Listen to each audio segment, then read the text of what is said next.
I'm Tom Gerber. I'm a fourth generation cranberry farmer. I've been here on the farm all my life. I'm also a forest fire warden for the state of New Jersey, and I manage Pinelands Fire. We're going to drive up to where the water is coming out of the ground, where it was dammed back in 1871 at where the springs for the headwaters for the little creek began. Here we are at Pointer Reservoir, Pointer Dam, built in 1871 by Joshua Wills. So we're at the very, very top end of the watershed. So the beginnings are actual springs that are, if you can see, a lot of the cedar areas there up through where it actually merges with the upland ground, which is about a quarter of a mile through the woods there.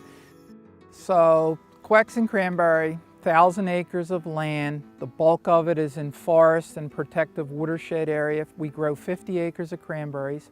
We're surrounded on one side to the north by New Jersey Natural Lands Trust property, Bear Swamp Preserve. And as you come around to the east and to the south, we're surrounded by residential development. My biggest concern is runoff from their lawn systems. Whatever fertilizing they're doing, that's all going to add nitrogen to my water. Their septic systems aren't operating properly. Going to be more nitrogen. More nitrogen means more grass, more moss, more invasive type stuff coming into the water supply. Whereas areas that are surrounded by forest, that's much more protected water quality. This water is traveling through the reservoir, through another canal where it exits the property via the little creek, making its way through Bear Swamp and continuing on the south branch of the Rancocas Creek into the main stem, Rancocas Creek, and on into the Delaware River. So we're out in the bog that's called 29 Bog. It was actually built in 1929. This has a mix of varieties in here. This is a variety of cranberry known as Champion.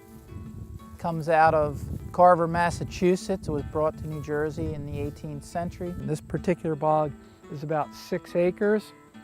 It has overhead irrigation, and it's situated alongside of a reservoir. So it has all the ingredients to keep the vines healthy and to grow very nice, ripe, red cranberries that are wonderful for consumption.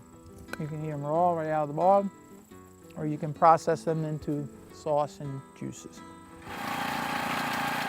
Once the berries are picked from the bog via the picking machine, the Western picker, they're put into a cedar box. It's called a bushel box.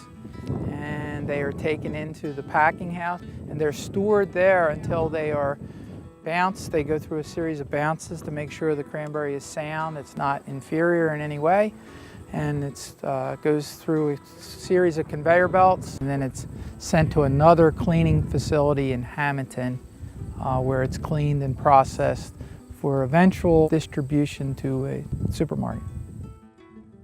Most of the cranberry bogs from 19th century Medford are now modern day housing developments. Water quality and quantity continue to be a big necessity for growing cranberries, and in particular in growing cranberries in a more urbanized environment. We don't want water that's high in nitrogen that's going to promote any type of algal growths or anything like that. We want something that's going to be non-detectable in a cranberry. We want nothing but the pristine water quality that we're blessed with today.